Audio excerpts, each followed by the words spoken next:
Hello friends, good afternoon.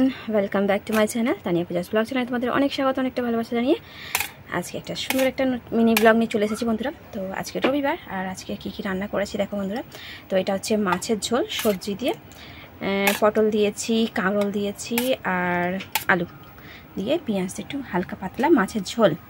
আর এটা হচ্ছে গেঁড়ি, একটা গেঁড়ির ঝোল, গেঁড়ি দিয়ে একটা কি বলেন যা একটা রান্না হয়েছে আর কি। আর এই যে নিচে ঘরের চিকেন, মায়েদের চিকেন আর মায়েদের এই যে তরকারি। আর এটা হচ্ছে আমি মাছের ঝোল করেছি, কারণ তোমার দাদাভাই আজকে বাড়িতে খাবে না, এক জায়গায় পিকনিক আছে, আর তানিয়া আর আমি খাবো, তো সেই জন্য এই মাছের ঝোল আর ভাত করেছিলাম। নিচে ঘর থেকে চিকেন এনেছিল, আর তোমার দাদাভাই চিকেন বাজার করে নিয়ে এসেছিলো, কিন্তু আজকে আমি রান্না করিনি, তো সেটা আমি সোমবারে রান্না করবো। তো চলো খাওয়া দাওয়া করে নিই। আর বন্ধুরা, তোমরা সবাই খাওয়া দাওয়া করেছো কি না অবশ্যই কমেন্ট করে জানাবে তোমাদের কখন খাওয়া দাওয়া হলো। তো তোমরা সবাই লাঞ্চ করে নিয়েছো না এখনও বাকি আছে? ছোট্ট মিনি ব্লগটা তোমাদের জন্য, ঠিক আছে? তো সবাই ভালো থেকো। তো এরকম পাতলা ঝোল মানে এরকম পাতলা মাছের ঝোল তোমরা কে কে মানে খেতে পছন্দ করো অবশ্যই কমেন্ট করে জানাবে। তো একদম পাতলা ঝোল।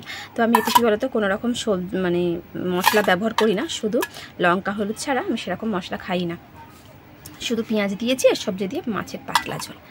আমার তো ভীষণ ভালো লাগে। তোমাদের কাদের কাদের ভালো লাগে অবশ্যই কমেন্ট করে জানাবে। তো চলো সবাই ভালো থেকো, সুস্থ থেকো, টাটা।